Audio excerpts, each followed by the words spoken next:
Welcome to the business end. Today's conversation is about something we don't talk about enough in elite sport or business. What happens when performance identity starts to crack long before anyone calls it a crisis? Our guest today is Bray. On paper, Kent's life looked like the definition of success. He played elite rugby for Australia U21s, studied at Oxford, played and coached at Harlequins, built a long career in global finance, becoming a director at a major American bank in London. But behind the labels, Kent was struggling. Addiction, identity loss, and silent pressure eventually brought him to rehab in 2016. Physically depleted, mentally broken, and forced to confront two fundamental questions. Who am I, and what is it all about? Today, Kent is 8 years clean and sober, and he works as a mentor and counsellor, supporting people through addiction and mental health challenges, and mentors young rugby players, helping them navigate the pressure, identity, and life beyond the game. This episode isn't about redemption stories, it's about leadership under pressure, why high performers drift, and how systems, not willpower, save people earlier. Ken, it's great to have you with us. Bitsy, lovely to meet you and lovely to talk to you and great to be here. Thanks, Ken. Lovely to see you. Happy New Year, Ken. First episode for 2026, so no better person to have on the show. Thank you. I'm looking forward to it. So let's dive straight into it, okay? So a lot of people think addiction or collapse happens suddenly. From your experience, was this a slow drift, or was it small steps over time, or did everything hit you all at once? Yeah, so it grew over time. It grew over time. Funny enough, my first line of cocaine. So my addiction's cocaine. That's what led me to rehab. I probably used for 20 years, but the first few years there was nothing to report. I used it very, very sparingly. What's interesting is that I didn't use cocaine till my career finished. So when I stopped playing for Harlequins in about 1996, I think it was the first year of professionalism, I didn't do cocaine when I was playing, but my first line of cocaine was at Harlequins, and interestingly enough, it was a bit with a businessman. And this is interesting in the sense of with rugby players, you go into a rugby club because the fact that rugby was players, a large portion of come from private schools, and a lot of those people are successful. So, there's people who turn up at rugby events who like hanging around with the rugby players who will be successful businessmen. Within those successful businessmen, some of them will, use cocaine. And that was the case with me. And this guy said, "Oh, would you like a line of cocaine?" And I said, "Oh, look, I've never had cocaine before." And I tried it. I liked it. And then it was just an upward trajectory. It started off very low, first few years, and then it just got a little bit more and more for various reasons. And then at the end, the last 3 to 5 years, it took off. It was stratospheric about how much I was using. And that was in alignment with the fact that I was struggling with life. So I think there's a direct correlation between how much I was using and what was going on in my life. So at the back end, when I was in a country I didn't want to be in anymore, doing a job I didn't want to do anymore, with someone I didn't want to be with anymore, my partner at the time, the mother of my children, that relationship was pretty much dead in the water. And I between those three things, I was struggling, not talking to anyone and leaning into drugs. And yeah, so it's definitely a slow burner. But once you cross that line into dependency, that I was daily dependent, it's horrific. It's absolutely horrific. But it's a slow burner. But at the end, I was doing 20 to 30 grams of cocaine a week. Sometimes I'm doing 6 grams of cocaine a day. Now, to put that into alcohol terms, that's like drinking 30 to 40 bottles of wine a week. Wow. I mean, I was doing 80,000 pounds a year on cocaine. I was totally and utterly addicted, and I couldn't stop. Yeah. But it took a little while to get me, but once it got me, yeah, very, very difficult. Horrible, horrible, horrible situation. And we spoke about this before the show came on. Were there any, obviously we spoke about corporate burnout and things like that. Do you think there are any patterns there of risk of you slipping into addiction that could have been spotted? Yeah, I think, first of all, in that environment, cocaine use is quite prevalent. And it makes sense as to why, because Like I saw someone the other day, this quote the other day said, using cocaine is just, all that is telling us is that you earn too much money. So, guys in the city earning plenty of money, drinking, going out to restaurants, and there's that prestige and that status. Cocaine is prevalent in that sort of environment and that circumstance. So the fact that I picked up and used whilst my first line was at Harlequins Rugby Club, I used regularly in the city. That wasn't abnormal. It comes with the territory. Interestingly enough, the guys that did spot it with me, they said, "Look, there's something going on here. You're using too much cocaine." But I was in denial, which is what alcoholics and addicts do. They deny it. They go, "Look, I've got this under control. It's fine. I'm under stress. I'm under pressure." So there was certainly some telltale signs early doors, people did tell me, but I just ignored them because, well, basically I was addicted. I needed the substance. And I mean, was there anything there though before you got addicted that could have been picked up? I don't think so. What I will say is this: is that um, with me, and I think I'm sort of pretty much the same as most rugby players. We get a load of adrenaline and a load of dopamine during our careers. So there's a real adrenaline overload. There's a real dopamine overload. There is things around adulation and love and identity in the rugby environment. And and there's also a thing about what I call delayed emotional development. So things like dealing with vulnerability. We as rugby players, we're told, you're never hurt. Everything's under control. You're fine. You're resilient. You're strong. You're a warrior. You're 10 foot tall, bulletproof. Right. It's part of our nature not to show that we're physically hurt, and certainly part of our nature never to invite any sort of discussion around mental health or weakness. Everything, a lot of that stuff's just seen as weakness. So I lent into cocaine as one of the many, many reasons I lent into cocaine was that I was sort of, I wanted that adrenaline replacement. I wanted the dopamine replacement. I wanted the excitement replacement. And I got it with the city, but the cocaine came with it. Early signs, I've got I don't know if there's a thing called addictive personality, but I definitely am someone who wants more of the good stuff, whatever the good stuff is. So the signs were there early doors that I was at risk of becoming addicted if I found a substance that I really liked. And unfortunately, I did find that substance. And it sounds like initially it was social. When did it cross over into Yeah. So again, when I was in I left rugby. I got into the city, and the city was sort of some replication of work of rugby, in the sense that because I was trading foreign exchange, there was me against the markets. So it's like me against Mhm. another team, et cetera, et cetera.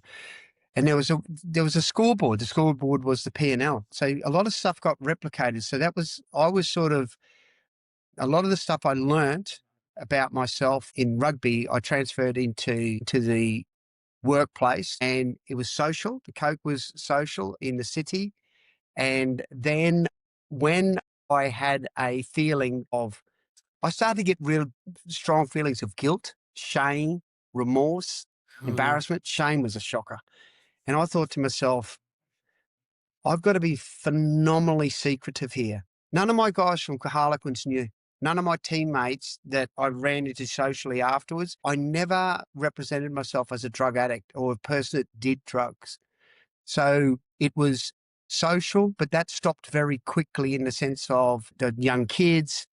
I was working up in the city, so I didn't see the guys much. And because I had so much shame about it, I dropped into isolation quite quickly. So I used alone. So I dropped out of all social circles because of the guilt, shame, remorse, embarrassment. Then what happened was we moved out to Essex. I left London. So it was myself, my ex-partner, and my two kids. And I was in isolation and just using more and more and more. And then I lost weight. And when I started to lose weight, I just wanted to isolate even more because I looked horrendous. I looked horrendous. And I went from social, there was the social stuff. I was working in the city under a lot of pressure. I did get that corporate burnout, and I was just using alone. It's quite sad, actually, when I reflect on it. Became a really, really poor version of myself. It's sad looking back on it. Yeah. Did your children know, and did they know that there was a problem? No, they didn't, because I was so young. They were like 5 and 2. So when I went into rehab, the kids were 5 and 2. Yeah. Having said that, I went and studied. So I left the city, and I semi-retired at 50. I thought, I've got enough now. I'll just, and it was all invested and everything was fine. Within 2 years, I was sitting in a rehab. And then I think 5 years ago, well, 6 years ago, I went and studied. 7 years ago, I went and studied. 2.5 years, became a therapeutic counselor, and then set up a website to put myself out there to help people, right? Not just with drink and drugs. I help a lot of professional people all over the world. Netflix executives, crypto traders, bankers, brokers, financiers, private equity guys, all sorts of issues. So I put this website out, and it said my story. And I thought, oh my God, this is now going to go public. And I got asked to do some podcasts, and I jumped on LinkedIn. I'm very, very, if you've seen my stuff on LinkedIn, I'm very, very open. I'm very, very open about my journey. All that guilt, shame, remorse, embarrassment, I've dealt with it. I am 9.5 years clean and sober now. And I help people. I've got nothing to be ashamed of. I'm happy with the person I am today. But I had to sit down with my children, and they were at this stage 14 and 12. I sat them down and I said, guys, I need to speak to you about something. And it's not a great thing to be sitting with your children and really exposing your ultimate vulnerability, your ultimate piece of shame. And I said, look, I've been, studying to become a counselor, and I don't drink. They didn't know anything about the drugs at all. And I said, look, I need to tell you something now, and this is not going to be easy for me. And I said, look, I had a problem with this substance called cocaine. My son had heard of it because they do, I think, drug awareness stuff in schools, all this sort of stuff. My daughter didn't really understand what was going on. And I started to struggle. I was about to start crying, actually, because it's not really anything you want to do, but they were really, really good. So they now know everything, and they haven't. I said to them, look, this is an open-ended conversation forever. You can come and talk to me about anything about my past, my history, anything at all, and I'm going to tell you the absolute truth. I'm going to tell you the absolute truth. And I'm going to be very, very honest with you. And the reason I do that is because I actually want to model to my children truthfulness. I want to model to my children about being genuine, about being authentic, about being real, and say to them that, this stuff is coping mechanisms. It's not good. You need to be aware of it. So I'm sort of twisting it to be an educational process, and to also to model to them that I'm your dad, and no matter what you think of me, I do have defects of character and I have made mistakes. But I'm modeling to my children that I got up off the deck. I spend my life in a worthy cause. And I tell them I love them unconditionally. They're everything to me. And yeah, it's that modeling stuff is as much about, that was important for me to model that sort of behavior to them as much as to tell them the truth, if that makes sense. Yeah, absolutely. Yeah, incredibly brave conversation. So in an elite sport, pressure doesn't create behavior, it reveals it. When life started to get uncomfortable for you, how did that pressure actually affect your decision-making day to day? Yeah, it's interesting about the leadership and the pressure and everything. I think that it's to actually fulfill your potential in any area of your life, you have to fail. I think it's important. It's part of the process. You think of anyone that's an elite sports person. I can't think of anyone who hasn't had a major injury and hasn't gone through rehab. And I think that to absolutely fulfill my potential as a rugby player and as a person in the city, I liked the pressure. I believe in life there's leaders and followers that are born. I believe leaders are born and followers are born. And it's not a criticism or a judgment of any person. It's just that some people it comes very natural. I want to be a leader. I want to be under pressure. I want to take that kick from the sideline that's going to win the game or not. I don't care. I will give it to me. Give it to me. If you don't, if someone else wants to take it, fine. If they want to back themselves, but if there's no one else, I'll do it. And did that through my life, metaphorically, I'll take the kick, as in I'll do it. Mhm. I'll do it. I'll step up. I liked the pressure. But the thing that I also learned was that we evolve as leaders. We are constantly evolving. So that a leader in his 20s versus a leader in his 40s will have different attributes. A leader in his 20s will be gung-ho. Generally speaking, gung-ho, all fire and brimstone, phenomenal work ethic, demands that of everybody else. A leader in their 40s or 50s will go, okay, that's fine. We need a few of them, but we don't need it. We can't have the whole company like that. We need balance. And as a leader, we'll grow. Where pressure when pressure is a problem is obviously when there are consequences to the pressure. So, for example, a lot of guys I know in the city, 10-hour days, 12-hour days, looking at their phones overnight, looking at the markets. That is unsustainable. And what will happen is it's like I've got my health, I've got the family, and I've got work. And if one gets out of kilter, something else goes out of kilter. So if you start putting 12 hours into work or 14 hours into work, at some stage, your wife's going to go, what's going on here? We don't see you. And when we do see you, you're moody or you're tired. Okay. Or if you don't work, well, bills don't get paid, and so there's this constant, and that is virtually the Rubik's Cube of life is how do I just keep all this in balance? What happened to me was with work, it got out of control and the pressure in the end the pressure was starting to affect my decision-making process. Interestingly enough, I was what they call a functioning addict in the sense of I kept going to work. By doing cocaine, it meant I could go to work. And my second last year of Citibank was one of the best trading years I ever had. And I was getting 3 grams of cocaine delivered on delivery, 9 a.m. every morning. 3 grams of cocaine outside the bank at Canary Wharf. So I get a text, he's here, I'm here. I go downstairs, jump in the car, drive around the block, give him 200 quid and get 3 grams of coke. And I'm doing that during the day. And sometimes on crazy occasions, I'm calling him back later on in the afternoon.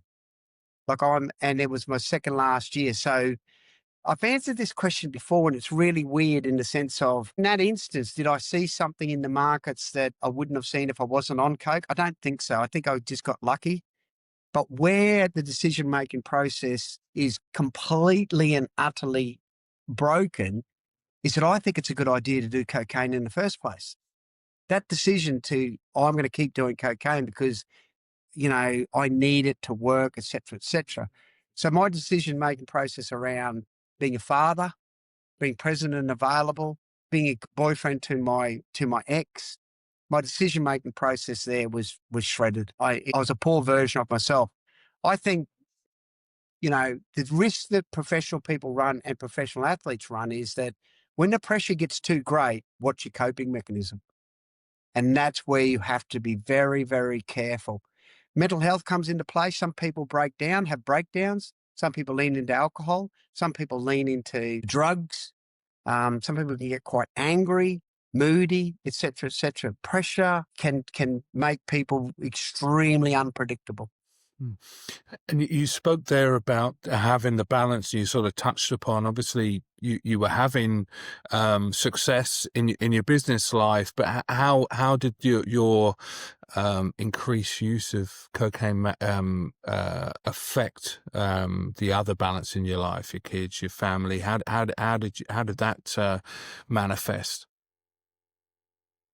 Okay, so the first thing, let's start with health. Mate, I am about 86 kilograms, of just under 14 stone.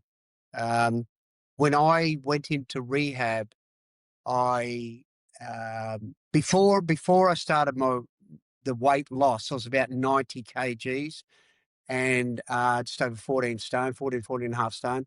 I went into rehab 63 kilograms. Wow. So I went in at 10 stone. Wow. And I I meant to send you a photograph, actually. I'll send it later after Yeah. the show. How tall are you, I was Kent? absolutely broken. How tall are you? How Sorry? tall are you? I'm 6 foot. Oh, I'm wow. 6 foot. Yeah, so I'm 6 foot, and I looked like a drug addict. I stood in rehab in front of a mirror, and I had boxer shorts on. So the question was, how did it affect physically and that balance, physically, home life, and everything. So physically, I stood in front of a mirror, and I had a pair of boxer shorts on, and there was a gap between my thighs of a couple of inches because there was no muscle or fat on my legs. There was bone and pretty much skin. I could see all my ribs, my jawline and my teeth were sort of protruding because I didn't have any sort of fat or anything around my face. It was just skin on bone. I could see I've had two dislocated both shoulders, so I could see my AC joints were protruding, my collarbones. I just look emancipated. And that was my physical state. My mental state was I was just swimming in a cesspit of guilt, shame, remorse, embarrassment, self-loathing, self-pity, anger, resentment.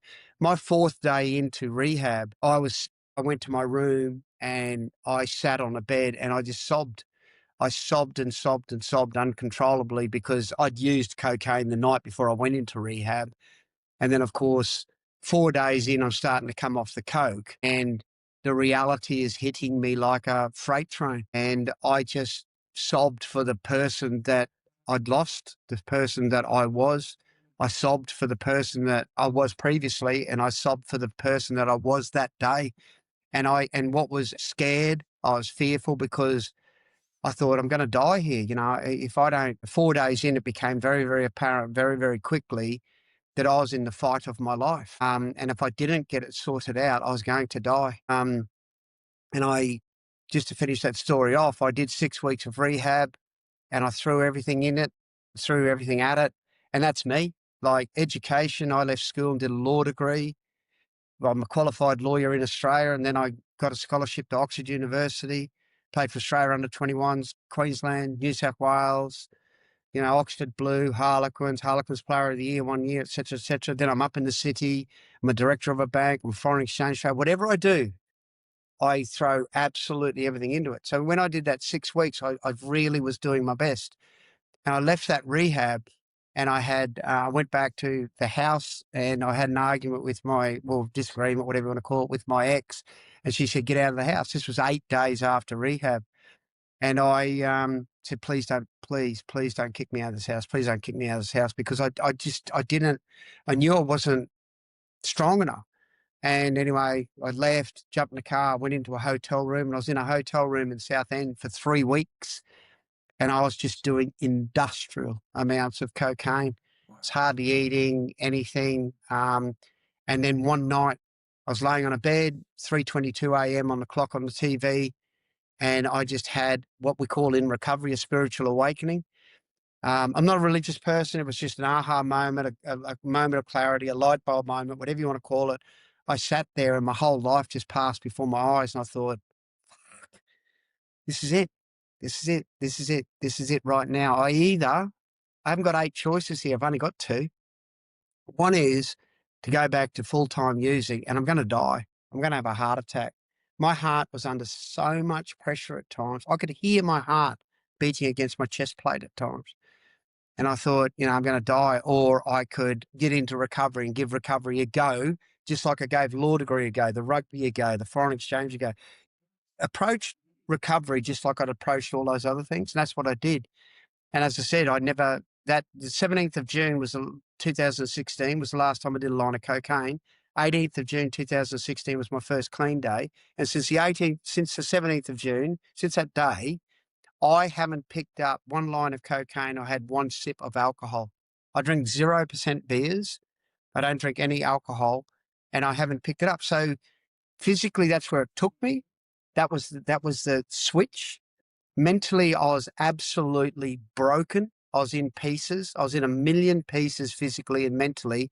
And spiritually, I didn't know what spirituality actually was. And from that moment on, so that was physically, mentally. My relationship with the mother of my children had completely and utterly broken down. So that was done. My close friends and family didn't know I went to rehab. They didn't know I was a drug addict. They didn't know I was using drugs. Peter Winterbottom's a great mate of mine. I went and saw him 2 years. I was about 18 months clean and sober. I drove over to his place in Surrey and stood in his house and said, mate, I need to tell you something. And he said, what? I said, I went to rehab 18 months ago. He said, what for? I said, drug addiction. Mickey Skinner, Brian Moore, Jason Leonard, you know,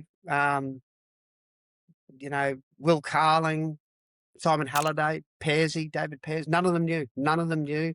Guys at work who I'd worked with for 10 years didn't know. And so I distanced all those relationships. So physically I was gone. Mentally I was gone. Spiritually was nothing. The relationship with my ex broke down 3 months ago, 3 months clean and sober, and I split with her. And then I had to resurrect all my friendships. I had to speak to my brother, I had to speak to my father and tell them what had happened to me. My best mates in Australia, I had to let them know. And so all these guys that I'd pushed away for years and years and years, I had to go and get honest with them and basically resurrect relationships. So basically, my life physically, mentally, spiritually, relationship-wise, cost me a ton of money, cost me a divorce. The repercussions and the consequences were drastic, were major. Yeah. Yeah. Tough stuff, really tough stuff. Yeah, it's incredibly brave and inspirational as well. And in the same point, I mean, did any of these did you see any of the ex-players when you were like 10 stone? Yeah, when I was losing weight, guys, I put this thing on LinkedIn. I think it's my most viewed LinkedIn post ever. Mickey Skinner. Every time he'd see me, sometimes when you're around, when you go to functions and everyone's drinking and drugging, sometimes you can actually hide in plain sight. Like guys would say, geez, mate, you don't look well. And I'd say, look, I'm under a lot of stress and pressure, and just lie. You just lie and deflect and all that. Mickey Skinner was unbelievable. He just said to me, what the fuck is the matter with you? And don't lie to me. And I said, Skins, I'm fine, mate. I'm fine. I'm just, he said, no, you're lying to me. And I know you're lying to me. And there was two or three Harlequins December. We get together every December, reunions. And I went to 2 or 3 and Skins was so adamant and he wouldn't let go. It's like a dog with a bone. And he was one guy who really, some guys just said, mate, you don't look well. You look like, another guy asked, a handful of guys at Citibank asked me if I had cancer. They said, have you got cancer? And the crazy thing was no one asked me if I was doing drugs. No one asked me because I didn't profile as a drug person. No one sort of, I don't know why.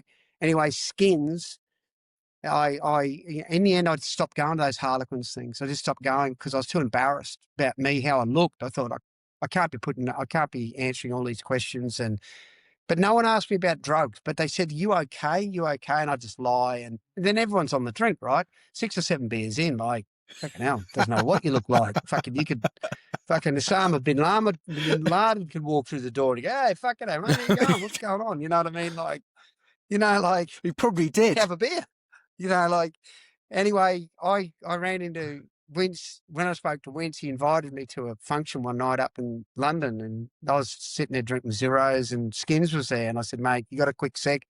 He was with his lovely wife, Anna. I said, mate, come over here. I need to speak to you.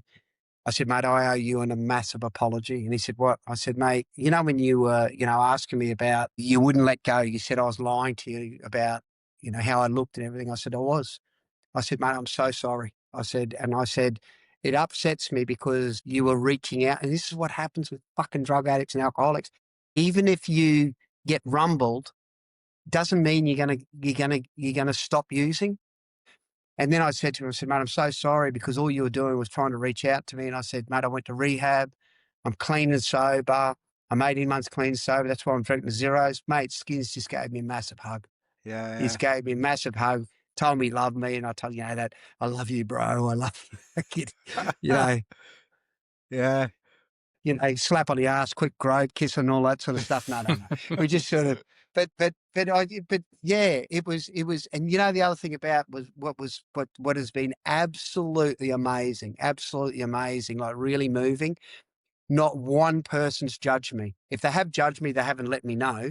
And all I've got from the rugby community, like I ran into Mark Rigby one day, Riggers, his was, told him the story. He just said, come here, and just gave me a massive hug. And he said, mate, what a story. Guys, I went to a lunch one day, and Skins, I'd already told him, but there was 6 Harlequins guys were at a lunch.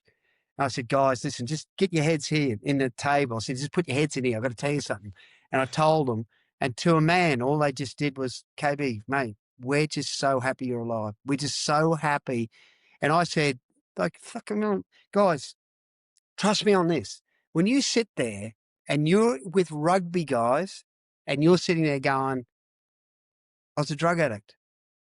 I was a drug addict. I was doing 80,000 pounds a year. I dropped 5 stone. I was doing, 20, 30 grams a week. I was a drug addict. It's not a great thing to admit to. It's not, and especially the rugby environment. I thought, fucking hell. But, and when I'm on LinkedIn, I get direct messages from people going, mate, just love your honesty. Just love your truth. And I have had friendships from 20, 30 years ago, people who have reached out to me, and I've picked up the phone and spoken to people about stuff they've gone through. And I've just listened to the problems faced by other people. And I sit there and go, hey mate, you're okay. Look, it's all right. Talk to me about, I don't give a fuck what you've done. I don't care what you've done. I don't care. I want to know that you're okay today. That's all I want to know. That's all I want to know. I don't care. Like, got, people who've had affairs, drug addicts, alcoholism, crash cars, this, that, the other, blah, blah, blah, blah, blah. I said, what do you want to do today? I don't care what you did last week. I don't care what you did 5 years ago. I don't care. I'm not interested. If you want to do something about what's going on for you today, I'm all in to help you. All in. No judgment, no criticism, none, zero. It's about moving forward. Yeah. I don't even know what the question was. Well, I'm going to move on to the next one, which is like, I mean, something we discussed again before we hit the record button. You said that basically you felt like it was in your DNA or character to have an addictive personality. One of the questions we were going to ask you is when the kit comes off, your identity as a rugby player goes. Did that impact your struggle, or was it more, do you think it was naturally within you? And obviously, I mean, your brother sadly passed away when he was very young, and did that have an impact on you as well? With Scott passing away at 16, it was monumental. It absolutely crushed me, but it had no impact on me becoming a drug addict. It did actually form a part of my recovery. I had some peace around it. I got what they said when I was in rehab. They gave me trauma therapy, and I had this session with a trauma therapist, and my brother got bullied, and when I was in rehab, I was crying a bit. I'll just tell you this quick story. So my brother got bullied, and when I was in rehab, someone mentioned brothers, and I cried, and I said, what's going on? And anyway, so we went into this. He said, oh, we'll do some trauma treatment. I said, yeah, fine, whatever. At that stage, I'd do anything. I just want recovery. So I go into this trauma treatment. I said, I'll go back when you're 16. Who's in the house? I'm like, semi-meditative state. Scott's there, Mum's there, Mark's there, Dad's there. Do you want to say something to Scott? And I just broke down and said, man, I'm so sorry. I should have saved you. I wanted to save you. But he had a thing called systemic lupus. Diagnosis of death was 3 months. And I said, I could protect you from the bullies, but I should have been there. I let you down. And you're out of your need. I let you down. I'm like just going. Anyway, the old therapist let me go. And then he said, oh, is there anything, is Scott saying anything? And he said, Scott said, I stopped and He said, yeah, Scott said, mate, you couldn't help me. You can't, you weren't a doctor. You got to let go. You got to let go. You got to move on. So all that stuff there was no, Scott dying. When I left rugby, because I went into the city, I said before, it sort of mirrored but mirrored the rugby. So I didn't I wasn't like like a lot of the guys I'm working with now who had a void. I didn't really have a void. So you got to remember as well, I was I was at the back end of the amateur era. So when I left rugby, I'd been at work at Citibank for 5 years or something. So the transition wasn't as dramatic as from a professional rugby player who ends a career and then you got to start another career. So there can be that transition in that void. But what I do know is this: I am more. I play for Queensland. I want to play for Australia. I want to go to Oxford University, one of the greatest, or Cambridge, or, somewhere. I always wanted more. And I think what happened was it ran out of steam.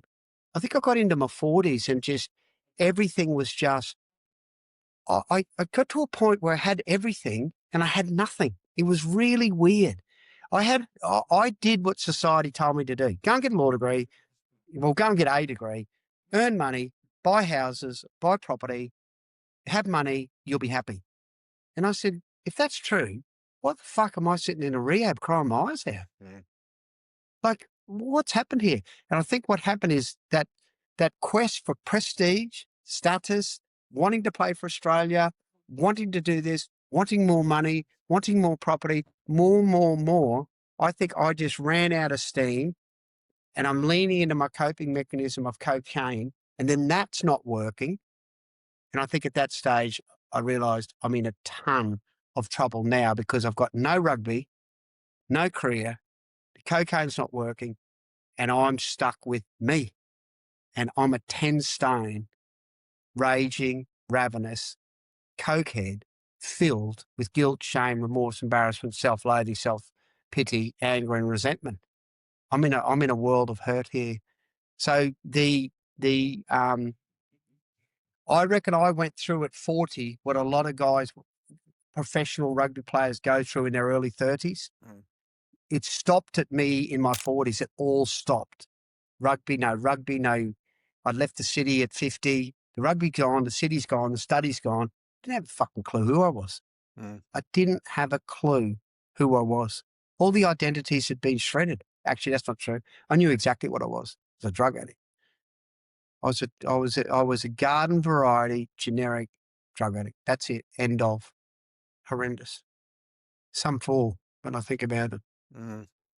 So, what advice would you give to, whether they be whatever line of work they're in, an executive, a professional athlete, who are still on the at least from the outside looking like they're winning, but feeling lost underneath? What early warning signs should they be paying attention to cut this off before it spirals out of control?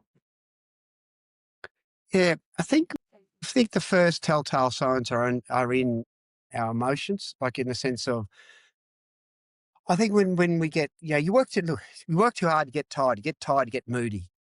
You get tired, you're going home. I've got to get the train to Surrey or Kent or somewhere, or I can go in the pub and have 2 or 3 pints. So there's moodiness, there's tiredness, there's not being present, not being available. And these are the early signs. Then what follows is arguments with the missus. Kids are annoying me. My patience and my tolerance. All these are telltale signs that I was getting emotionally dysregulated. And what I've just said then is very common for people who are in stressful jobs. Whether you're a professional athlete or professional person, you don't have to be a professional person, by the way. It's just if there's stress and there's pressure. So the first telltale signs is I'm not joyous. I'm not happy. And those joyous moments are few and far between. I'm discontent. I'm irritable. Then what happens is normally that's when we lean into the coping mechanisms of drink and drugs because it gives us relief. I'm going to get drunk tonight in the pub, banter, laughter, joking. and you think, oh, I'm okay now. You know, I feel good. I go home. And for a short period of time, that stuff works. But the longer you stay in it, it never, ever gets less. You'll only drink more. You'll only stay out more often. You'll only stay out later. Then the longer you stay out, nothing good happens after midnight. So picking up drinks, and you end up being with people you shouldn't be with, in places you shouldn't be, doing things you shouldn't be doing. So it starts with tiredness, moodiness, coping mechanism, vices come in. So the first thing, awareness, is my mood, and then be aware. If you're listening to this podcast, take an inventory. How's it going? Like, how present and available are you with your wife? How present and available are you with your kids? Honestly, like, not Saturday getting out of bed and hungover and tired from the week and, being moody. And the other thing, ultimately, if it gets that bad where, the wife says, listen, you've got to stop this or we're done, or you're getting consequences or repercussions, not turning up to work, or your work productivity is dropping off or something. That's the one step prior to speaking to somebody. And that's where we get into trouble as men, is that one of the reasons I didn't speak to anyone. The first time I spoke to someone, I went to a rehab. I dropped 4.5 stone before I spoke to someone. Now, the question is, why didn't I speak to someone? Well, the reason was because I got a law degree. I went to Oxford University. I was the director of a bank. I got things done. I can sort this out. I am the fixer. I'm the man who gets it done. I'm the achiever, the high achiever. I will get this done. So, in answer to the question, what are the telltale signs? Moods, mood swings, irritability, discontent, not present, not available, productivity at work goes down, arguments with loved ones, with family, etc., then you should speak to someone. And if you are a professional person and you don't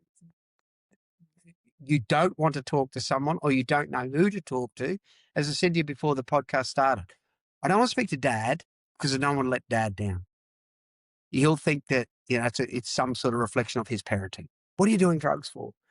That's Dad. Don't want to speak to Mum. Don't want to break her heart. Right?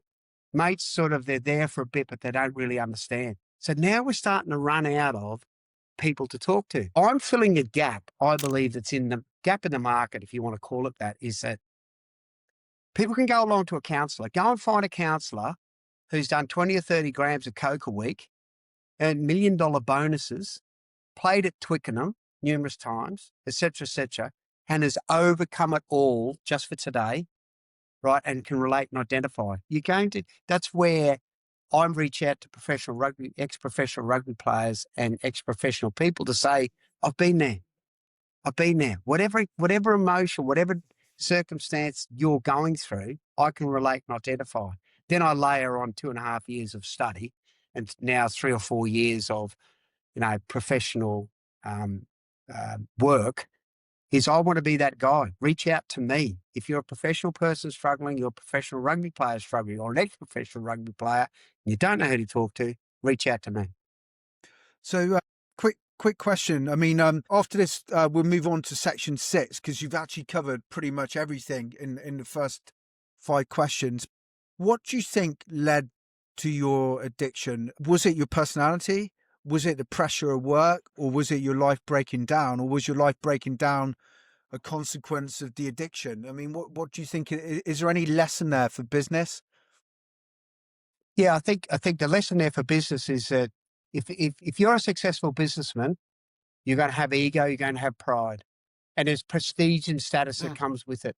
One minute I was from Rockhampton, I did 2/5 of fuck all. I had no money at all. Like mum and dad, just normal people. And next minute I'm up in the city and I'm getting, as I said, $1 million bonus. The biggest bonus I got was $2 million. The biggest bonus I got was $2 million. Mind you, I put 600,000 pounds of cocaine up my nose. So, that $2 million bonus, that was gone, in just my cocaine use. And at that point, you got prestige, you got status, you're leaning into coping, not even coping mechanisms, you're just trying cocaine, etc. But I think with me, the thing that I reckon got me into addiction was 2 things. One, more, I just kept on leaning into cocaine as as a coping mechanism. And because I don't have really an off button. Like I used to overtrain. I trained a lot. I was, I think I was a professional rugby player before professional rugby players existed, in the sense of I still drank, but I didn't do drugs, but I was very, very prepared. And I think that my personality is such of just more, I want to live life to the max. I want to experience everything. I think that's sort of that personality trait meant that I'm more at risk of continuing doing cocaine when other guys go, you know what, I'm done. I'm going home. I've had enough. Had enough wasn't really a thing with me. And the other thing that happened was that I was struggling with life. I didn't want to speak to someone. Cocaine seemed to be doing the job for me. But yeah, my personality definitely led to it. And then when my personality definitely added to it, and then when life got tough, I just leant more and more into it. And then once you cross the line into dependence, being dependent on it, relying on it, that's addiction, mate. That is my experience. Is you cannot get back. You cannot get back over that line by yourself. That's my experience. So on now to what you do nowadays, which is obviously mentoring, player first thinking, and offering real support for people that need it. You now like mentor business executives, younger rugby players. You said something very important. Love from family wasn't enough, but peer support was. Why does peer support matter so much? Okay, so the thing with the love is not enough from families. Let me give an example. So I get mothers in particular reach out to me and go, my son is in a lot of trouble, or my daughter, and it's breaking up the family. My husband and I were at the verge of divorce, and grandma's really upset, and he's destroying our life, and da da da da da. And I sit there and go, I get that, I understand that, I know that firsthand knowledge how it destroys a family. But I also understand the addict's point of view, in the sense of I couldn't stop. I didn't stop for my 5-year-old son and my 2-year-old daughter. I mean, I've got horrendous memories, which I've dealt with, but I'm reading Peppa Pig to my daughter. She's 2 or 1 or something. And I stop and go into ensuite in the spare bedroom, which is where I was living at that point, because the relationship wasn't going too good. And I do a line of cocaine to go back, I needed to do a line of cocaine. So, love is not enough, is that mother can love that child as much as they like, but addiction, it doesn't care about that. Addiction is irrational and unreasonable. And the way out for me was, when you say peers, my tribe is Narcotics Anonymous. So I went in there. I didn't want to go in there. I didn't want to go in there and say, my name's Kent and I'm an addict. But when I went in there, I found other people like me who were struggling with exactly the same stuff. And I remember talking to a guy one day, and he was 7 years clean sober, and I was about 7 minutes clean sober. And I literally said, how the fuck did you do it? And he said, well, you got to keep coming back and do a 12-step program. And so what love can't do, it can't identify and it can't relate. And I've heard horrendous stories of stealing and misappropriation of money and robbing grandparents, whatever, to feed an addiction. And people go, that's absolutely horrible. That's absolutely horrible. Yes, it is absolutely horrible. It's absolutely horrible. But I understand why they're doing it. I understand why they're doing it. It's irrational, it's unreasonable, it's cunning, and it's baffling. It's horrible. Addiction and alcoholism is absolutely fucking horrible. And it kills people, and not everyone survives. And love, unfortunately, is just not enough. It's not enough. But the relating and identifying that's the traction that, and the 12-step program that Alcoholics Anonymous, Cocaine Anonymous, Gamblers Anonymous, Overeaters Anonymous, Narcotics Anonymous, the 12-step program is a very, very good program. Man, it's sad when you get a mother ring you up and they're crying and they're desperate and going, he's going to kill himself. And I'm sitting there in my mind going, yeah, he might. He might. I can't say that to her, but I'm thinking, yeah. fucking hell, I was 10 stone doing 6 grand. My heart was boom, boom, boom. How I'm alive today is a miracle, an Yeah. absolute miracle. What advice would you give to leaders, clubs, coaches, businesses, anyone within in the orbit of people with an addiction to help support them? Yeah, it's an interesting one because I think up in the city now, like when I was at Citibank, I think the culture in the city's come a long way. I think now if you go and say, look, I've got a problem, they'll put you into rehab, they'll support you. And I think just having a more of a compassionate stance, I think there's a stigma. He's a drug addict, he's an alcoholic, like just let them loose. And I think that they're much more aware of behaviours. How I hid in plain sight at Citibank is still one of the greatest mysteries of my life. I was extremely, extremely, unbelievably secretive. But at this day and age, I think someone would notice, and I think you'd get a tap on the shoulder and say, look, can we talk about this? And I think there's much more compassion these days. So the advice, and the other thing as well is that that non-judgment.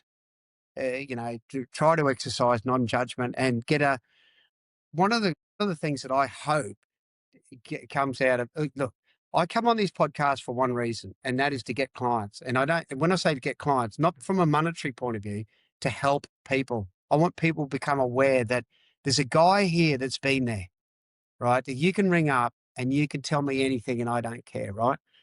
But the other thing is, I hope is that people get an understanding. I want people to look, I would hope that people would look at, go, geez, this guy, he sounds semi-intelligent. Like, I can't believe this guy, fucking hell, he played for Harlequins with all those names. He went to Oxford and this guy became a drug addict. What I'm saying is anyone can become a drug addict.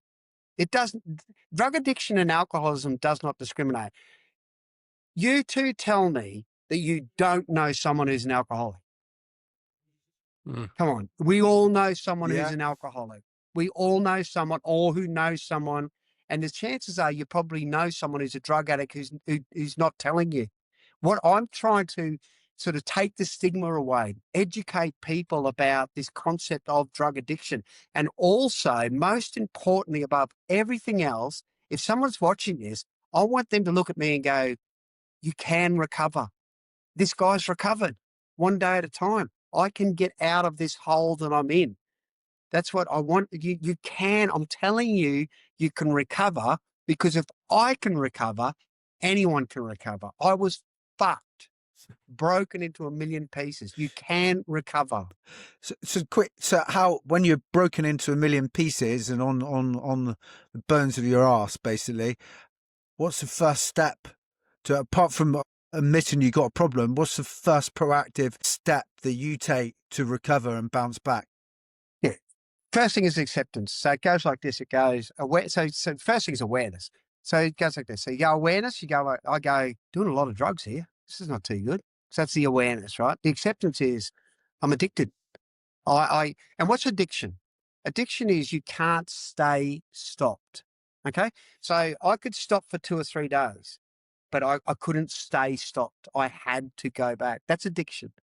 So if you can't, if I say people do dry January and then drink an absolute mountain of alcohol in February to make up for it, by the way, but they did dry January though.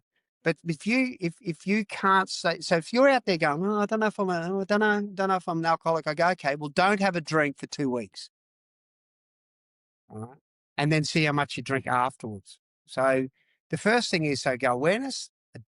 The awareness, I'm drinking too much or I'm doing too much drugs. Next thing's acceptance. Oh my God, I'm a drug addict. Next thing is seek a solution. So what's seek a solution? Seek a solution is ring someone who is armed with the facts. So I'm armed with the facts.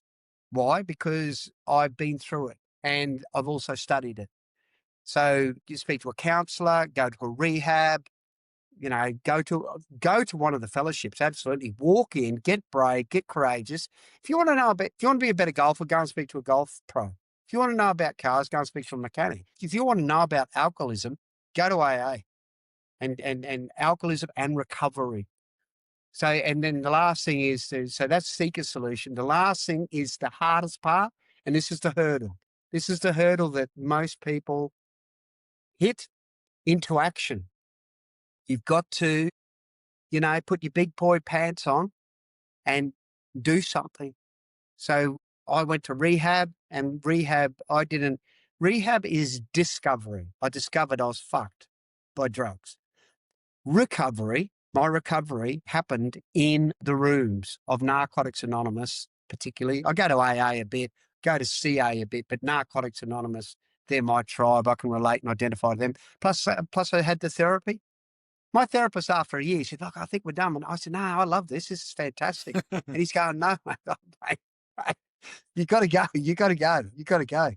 Because I was so curious about things. So, yeah, put your hand up, ask for help. So what was the first action you made? The first action I made, First, like on recovery, what was the first step you made? went to rehab. So my first action was I rang someone. This is what happened. Okay. So I believe looking back, I've had probably 4 or 5 monumental moments in my life. Kids being born. The night I sat in that hotel room and went, I've got to give recovery a go. All the air went out of my body, 3:22 a.m. I thought, fucking, I'm going to die. That's it. It's black or white, binary. That's it. And that was one.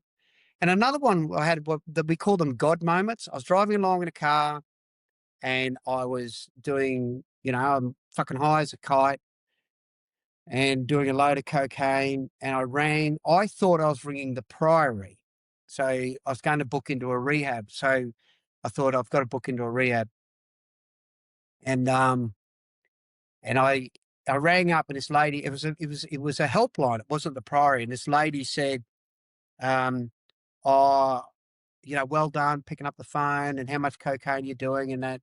And I said, "Look, I just want to speak to someone who can help me." And she said, "Well, I used to be a drug addict."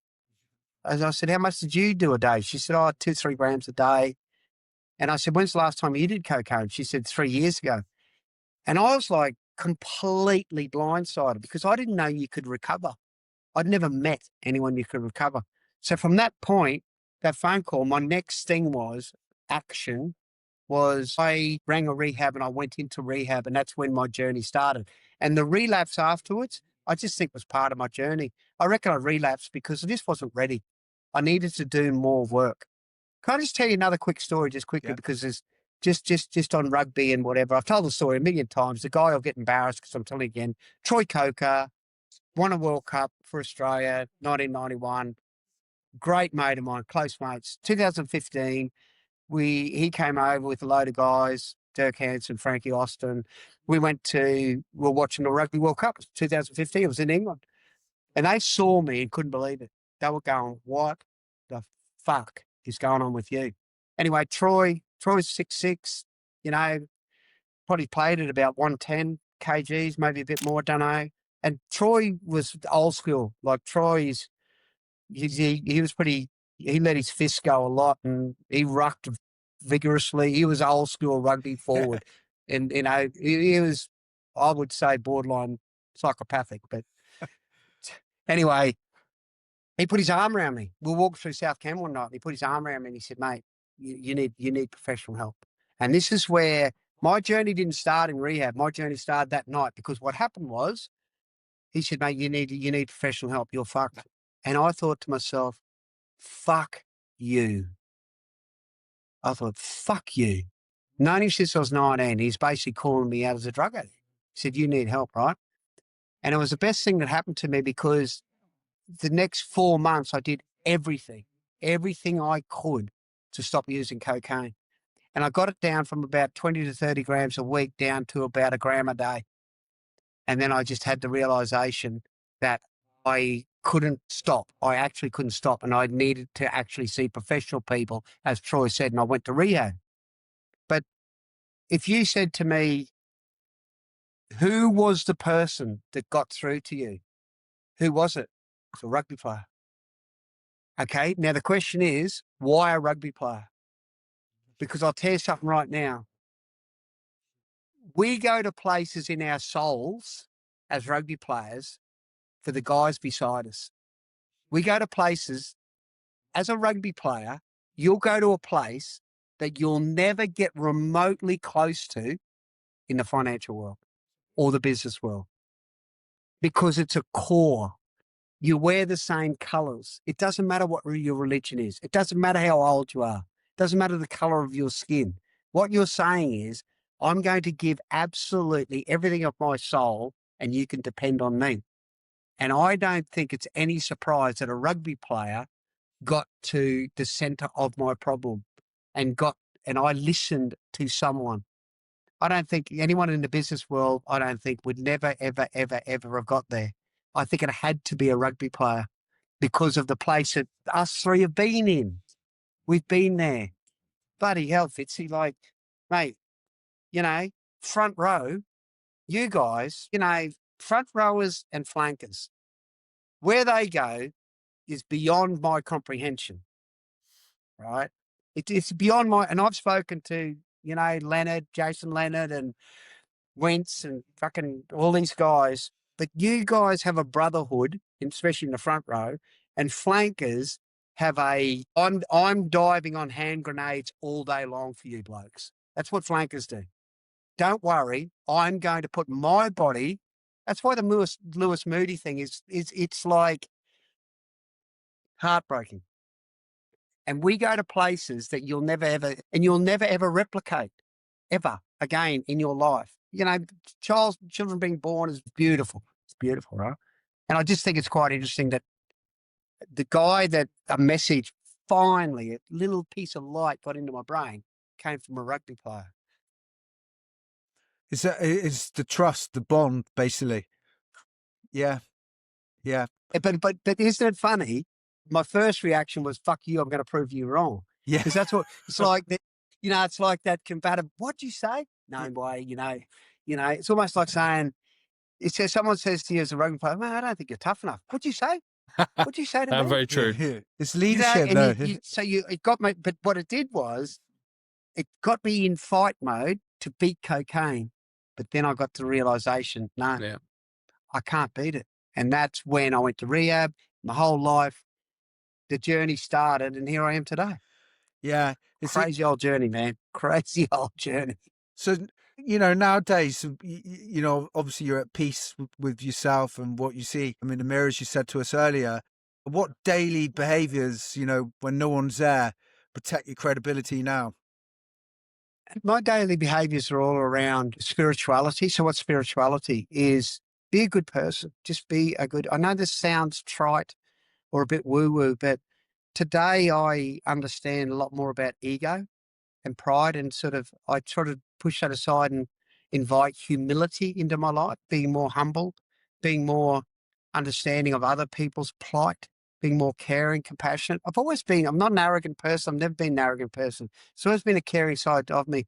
But today it's incredibly important to be genuine to the best of my ability. I'm not a saint. I'm not an angel. I make mistakes, but to the best of my ability, be genuine, be authentic, be truthful, be caring, be transparent, be honest. They are non-negotiables for me these days. And it's a good place to be. It's like sharing this stuff with you guys is so cathartic for me. It just is like, it just reminds me of who I am today and how far I've come. And I certainly wasn't proud of myself when I was sitting in that rehab, but I can say I'm proud of who I am. I'm proud of, our greatest achievement is not what we achieve. Our greatest achievement is what we overcome. Yeah. Well, you should be very, very proud I believe. of your journey. It's very inspiring. Yeah. Thanks, Fitzy. Appreciate that, mate. I appreciate that. So, Thank you. You may have already touched upon this in what you just said there, but if you had a young player with you now who watched how you lived for the last 30 days and not what you said, what would you think they would learn about leadership and how to conduct themselves? Yeah, leadership. I think with leadership, it is about, first and foremost is, I think there are leaders and there's followers. But I think with leadership, the first thing I would say about firstly is be true to yourself. You've got to be true to your own values. And then I think there's a number of things about leadership, but one thing I think is important is clarity. Clarity about where you think you're going and where the team should go, and delivering that message. Clarity about direction, clarity about message that you deliver to people. Like, you think about this with the rugby team, right? There's 1,000,001 nuances and movements like scrummaging, rucking, mauling, line outs, backline play, phases. There's so many things. And I think the ability is to get one person and say, this is your role, this, right? That's your remit. You see the Bill Belichick thing with, the Patriots, and Roy Keane says it a lot, just do your job. And I think that clarity about this is how we play, but this is your job. And that ability to make that very, very clear, I think that's real leadership, having the vision, but then giving people, then delegating. Here's your responsibility, Fitzy. Liam, this is your responsibility. This is our vision. We've all got our responsibilities. And then the last bit is the buy-in. If you can get that team buy-in that we're all in this, then you got something that's rocking. But the other thing as well is you got to lead by example. I mean, I thought one of the most amazing things was Will Green was he tell me, or did I see this on documentary? I don't know. He said, like, when they went out before they won the World Cup in 2003, Martin Johnson was turned around. He was about to say something, and he just looked around. He just looked at everyone and didn't say anything. And Will Greenwood said at the time, he said it was one of the most powerful moments because they thought, well, if he's not saying anything, then we are definitely ready. You know what I mean? Yeah. That's leadership. That's leadership. Do I say something or do I say nothing? But you got to know yourself. Yeah. You got to know yourself. Be true to yourself. John O wouldn't have, if you know Martin Johnson, he's not going to give these big Churchillian speeches. He was true to himself. He was just true to himself. And that's where it starts. So just wrapping up, we'll go into the quick fire questions, but what would be the one tip you would give either burnt out business executives or the current crop of professional rugby players who come into the end of their careers? What's the one tip that you would give them? I think you reach out to someone and speak to someone, recalibrate, reset, redirect. There's burnt out executives and rugby players are evolving. You're just going through a stage of your life. It's, but it'd be ideal if you could get someone who's been there and give just a little bit of guidance, a bit of support, a little bit of, light on the path. Speak to someone. I could not be here today without the help and support of a lot of people. When I did it by myself, I had all the answers. I ended up in rehab. That's how good my thinking was. Yeah, absolutely. Having a network around you. And Absolutely. Going into the quick fire questions, I mean, one word that best describes real leadership. Clarity. Clarity. The hardest truth you've ever had to face about yourself. I can't do it by myself. I need help. One behavior you see in high performers that worries you the most. Obsession. It's great to get there. It's great for you. You'll need it in what you do, but as a concept, it's a destructive concept. Obsession. And one habit that's been non-negotiable in your recovery. Honesty. And what does success mean to you now? Listen, if you're over 60 years, I'm 61. I'm 62 this year. Listen, I just left a window of opportunity for you to say you don't look anything like 60, Ken. Well, I was going to say this is really awkward. I had an easy paper round, Ken, because you look 21.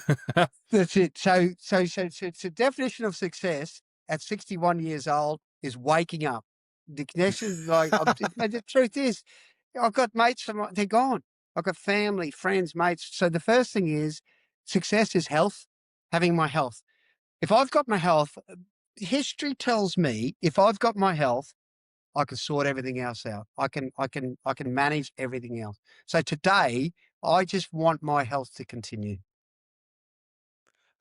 Absolutely. It's a good answer to that question and how you evolved. I mean, it's been an absolute pleasure speaking to you. I mean, the journey that you've been on is remarkable. And I dare to say, the leadership that you're showing is now bringing your experience into the lives of other people to help them who are facing similar situations. All you've achieved in rugby and business and now in your new career, it's just fascinating to hear from you. And Thank you for coming on the show and sharing your experience, Kent. Yeah, Fitzy and Liam, first of all, thank you guys. As I said, my motive here is to help people. I was in the taking game for so long. It was all about me. Rugby, Oxford, up in the city, money, money, money, me, more, prestige and status. I'm now in the giving game. My legacy I want to leave is that, gee, that Kent Bray, KB wasn't a bad bloke. He helped a few people. That's what I want to do. And for you guys to give me this platform, I can't thank you enough. I really can't. It's Thank been you. an Yeah, absolute no, we'd pleasure. like to have you on. Just a shame you should play for the wrong blue side, Kent, in Oxford. No, absolute pleasure, Ken. I Yes. mean, that was humbling and brave and inspiring and everything else in between. It was, yeah, a fantastic conversation, and it's going to be so interesting for our viewers to listen to and know that there's someone who's been through the maelstrom and come out the other side and is there to help and through their own challenges. Yeah, no, I appreciate it. I appreciate it. And guys, I wish you all the best, with your podcast and your respective careers and relationships and whatever. You guys are a bit younger than me and, challenges come along. But I can tell you right now that looking back on my life, when I lost my brother at 16, Richard Langhorne, Harlequins at 30, addiction, my resilience and strength and getting to know myself came out of the biggest challenges of my life. And as long as we understand that the challenges come along but we'll be okay and on the other side of it. So I wish you guys all the very, very best with your respective careers and families and health and all that sort of stuff. Thank you, Ken. Thank you, Kent. Thank you.